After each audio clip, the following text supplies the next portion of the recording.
Today we're diving into a topic that every stylist and anyone who colors their hair needs to understand: how hair color actually works. Have you ever used the same formula on two different heads and got two totally different results? Or had a client ask why their blonde turned orange or their toner didn't last? In this video, I'm breaking down the science behind hair color in a way that's simple, visual, and super practical. You'll learn what gives your hair its natural color, the difference between permanent, demi, and semi-permanent dyes, why developer choice matters more than you think, and how to decode undertones and toning like a pro. Plus, at the end of this video, I'm sharing a free downloadable hair color cheat sheet you can keep as a go-to guide. So make sure you watch all the way through. Let's get started. Before we talk about coloring your hair, let's talk about why your hair color is its hair color in the first place. First of all, your hair, each individual hair strand contains melanin. And there are two types of melanin. There's eumelanin, which is made up into black and dark brown hair. And then there's pheomelanin, and that is for anywhere between the soft brown to the coppers to the blonde hair. So depending on the ratio, how much of these you have in your hair, and the concentration of the pigments, that determines your natural hair color. When you age, you actually stop producing melanin. This is why we get gray hair or white hair. Now let's talk about the three different types of hair color. There's permanent, demi-permanent, and semi-permanent. First, let's talk about permanent hair color. Permanent hair color is usually the go-to hair color in hair salons. It's great for coloring hair, for coloring gray hair, and for changing your hair, as long as your hair color is in its natural state. If you've already got hair color on your hair, permanent hair color will not lift that out of your hair. Permanent hair color, it raises up the cuticle. You know, the cuticle is the fish scales or the pine cone layer or the roof shingles, however you want to look at it. Your hair has the cuticle on the outside, the cortex is the meat of your hair, and then it has the medulla in the middle. The medulla really doesn't serve any purpose. So with permanent hair color, we're going to be dealing with the cortex of the hair. The cortex is where all the melanin lives. And what permanent hair color does is it uses an alkaline agent, which is ammonia, to open up the cuticle, and then it has hydrogen peroxide in there that goes into the cortex of your hair that lightens the natural color and deposits the artificial color pigments, which are larger and they expand so they can't come out of the cuticle. Pretty nifty, huh? So it fills the cortex of the hair with that new color molecule. However, if you are using permanent hair color, there are some things to consider. This is a permanent change, so it does grow out of your head. But if you don't take care of your hair, your color-treated hair, you will lose your hair color. It'll fade out and it will look brassy. And why is that? I do have a whole video on why that is. However, if you think about it, it has to raise the cuticle up, open, get the molecule into the cuticle, into the cortex of the hair. So if you are doing things like using stripping shampoo, using too much heat on your hair, anything that opens up that cuticle, what's going to happen is you're going to lose some of the color molecules out of your hair, and you're left with whatever that hydrogen peroxide lifted out of your hair, which is the underlying pigment, which is a brassy kind of color. So yes, permanent hair color is permanent if you take care of it. So what are permanent hair colors good for? It's good for a total color change. It's good to, you can actually lighten or darken the hair with permanent color. You can only lighten the hair if you don't already have color on your hair. It's great for full gray coverage and it's great for a long-term change. Then we have demi-permanent. Demi-permanent hair color is my actual favorite hair color. Demi-permanent doesn't last as long, okay? It actually fades off the hair. It lasts about 30 to 40 shampoos, if you will. Okay, again, depending on what shampoo you're using. Demi-permanents cannot lighten the hair. They are ammonia-free, and it uses a really low volume developer, like a 7 or a 10. But they don't contain the hydrogen peroxide that gets in there and lightens the hair. It can only deposit hair color. So these are terrific for blending gray hair. Some brands can actually cover gray hair. The brand I use, which is Euphora Color, the no ammonia color can actually 100% cover gray hair if you're using the right developer. And we will get to that. Demi-permanents are great for glossing, refreshing the ends. How about trying out a new tone without really the commitment of a permanent color? So say I wanted to be rose gold. I wanted my highlights to look rose gold, but I didn't want to live with it forever. Guess what? I could use a demi-permanent and change to a rose gold. It would be beautiful. I've done it before. I love it, but it doesn't last very long. And a demi-permanent is a wonderful color or treatment or process for men's hair color, because men do not want to see that line of demarcation at all. They don't want people to know they color their hair. I don't know why, but if you're going to use it on a man, make sure that you're using an ashy color, no warm tones, because that starts looking really fake on a man. Now let's talk about semi-permanent hair color.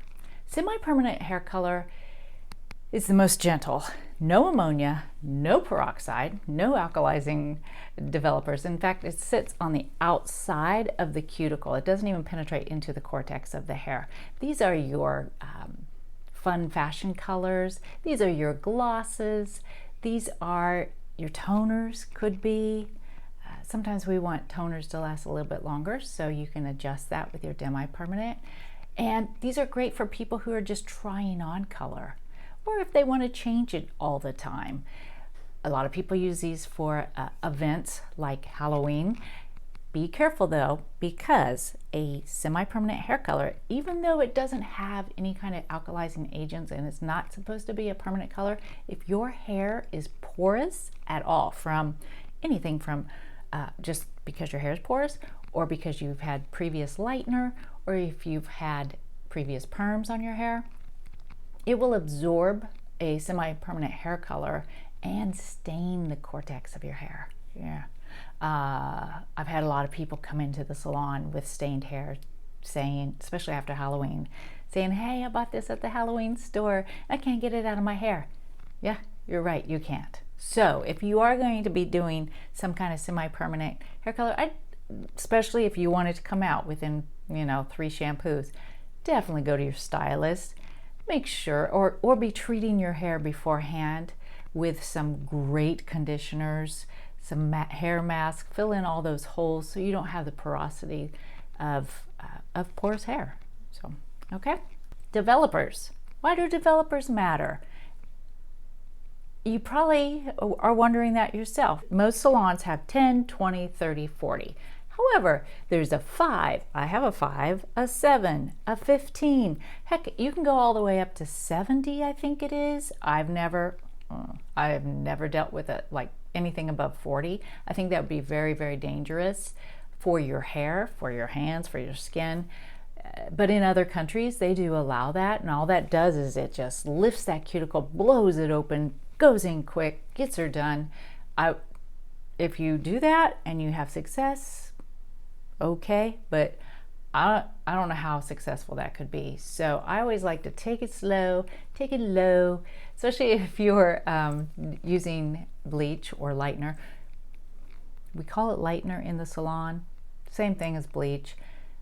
Different developers serve different purposes. So 10 volume or anything below. 10 volume opens the cuticle just a hair, and that's what you're going to use for demi-permanent hair color. but it doesn't lift the natural color out of the hair, or it shouldn't. There is a caveat. If you have really fine hair, 10 volume could actually lift your hair, your natural hair color out of your hair. So be really careful if you're doing a root smudge, if you're doing a, what did we used to call them? I don't know. If you're putting it on the roots of the hair and you're using a 10 volume and you're not using a dark enough color pigment, it could actually lift and shift your hair tone. So I would reach for a 5 or a 7 for something like that. Again, reach out if you have questions. But 10 volumes really your go-to for deposit only. 20 volume, your go-to for gray coverage in most color lines. My color line, I could use a 10 or a 15 depending on the person's hair and depending on how much coverage they need.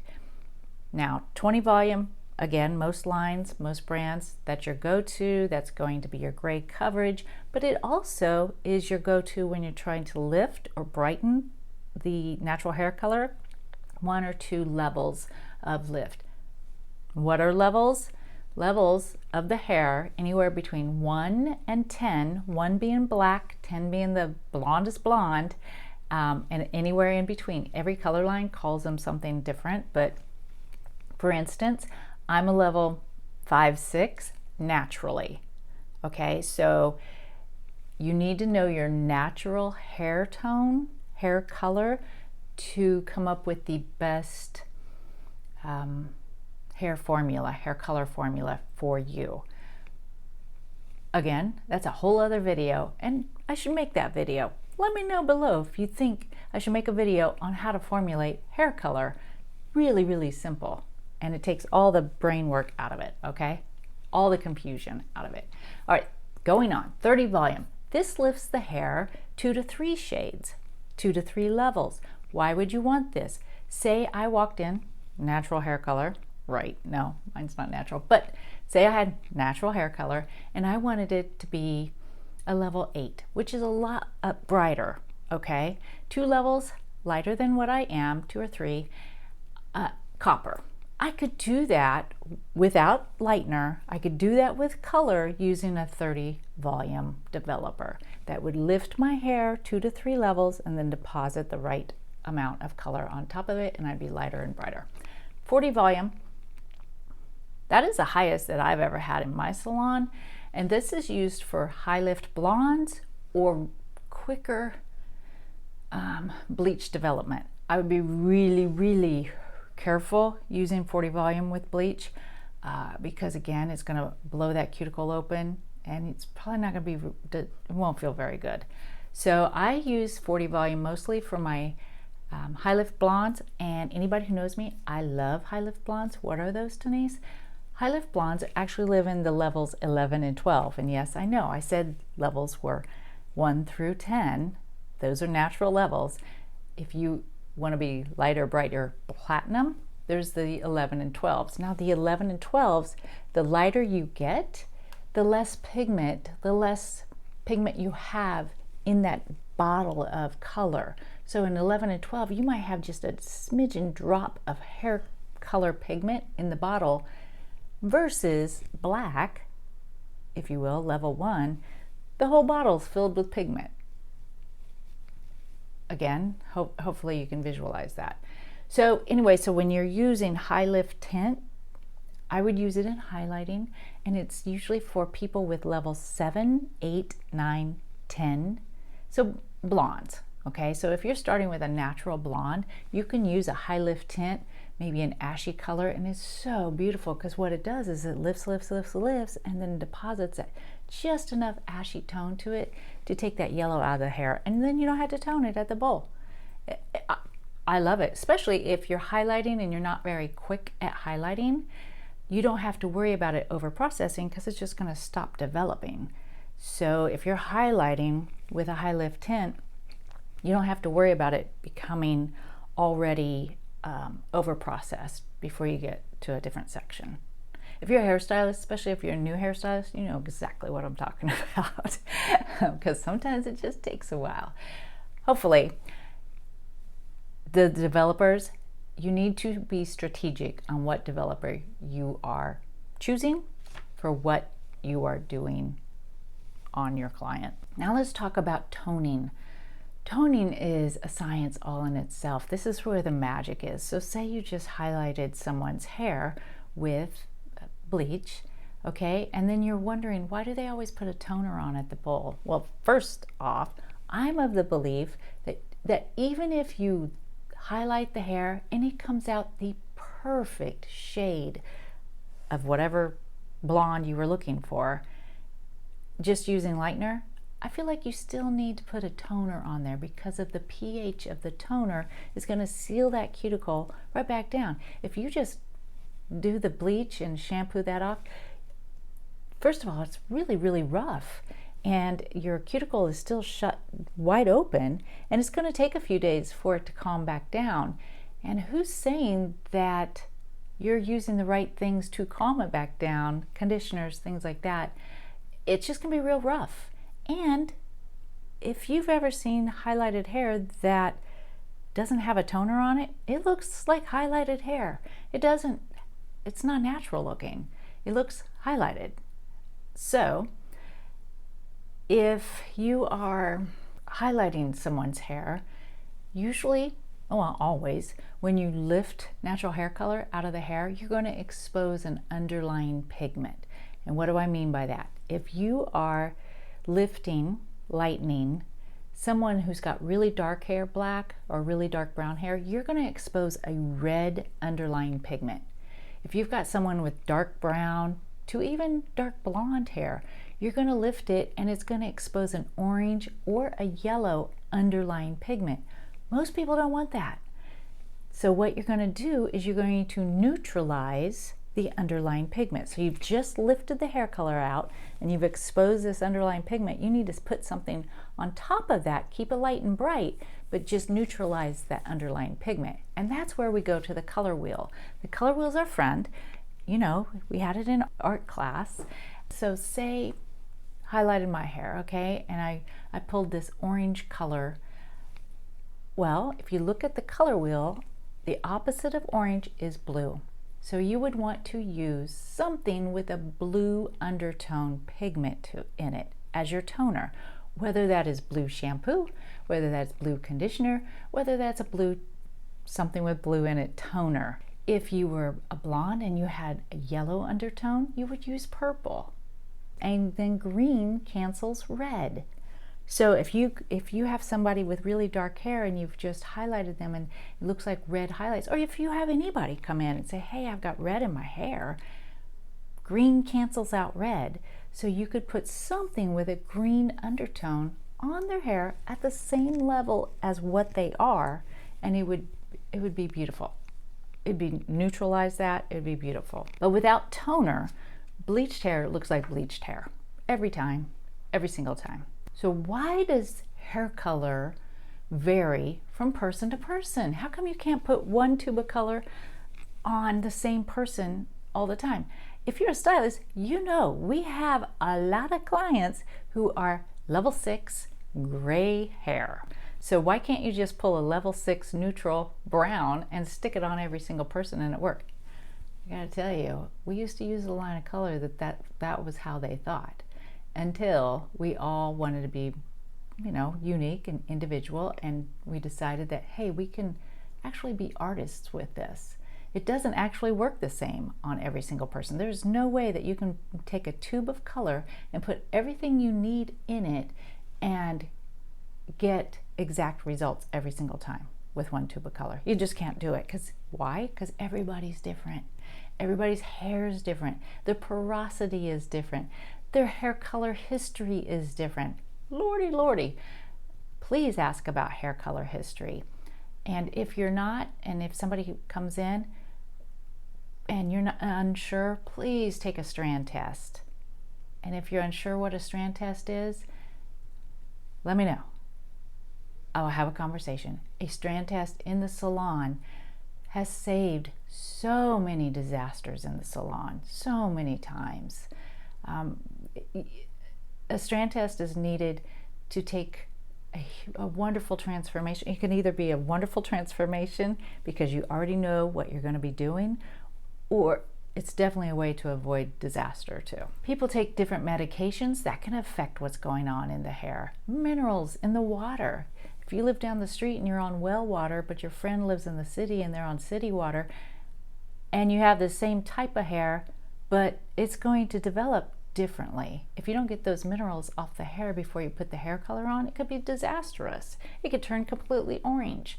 Who knows? And then let's not get started on the hormonal changes that's happening in our body. That causes so many things. So go to a professional, get a professional consultation, have them do a strand test. If in doubt, hair color is actually science. It's science, it's chemistry, it's art, it's all those things. Guess what? I happen to have a free downloadable cheat sheet that you can print out that is perfect to either put at your station so you can remember these basic concepts, or hang it on your mirror at home so you can remember, and it actually allows you to go, oh yeah, that's why I don't need to use 20 volume every single time, right? I thank you for listening today. I thank you for coming on here, following. If you like this video, please be sure to subscribe, click that little bell so you get notifications on when we have new videos coming out. And I really, really appreciate it. I just noticed that we have over 1 million views on our channel, and I just can't be more grateful for you guys. Thank you, thank you, thank you. Again, if you got anything out of this, share it with your friends, hit the subscribe button, and always remember, when you know better, you do better.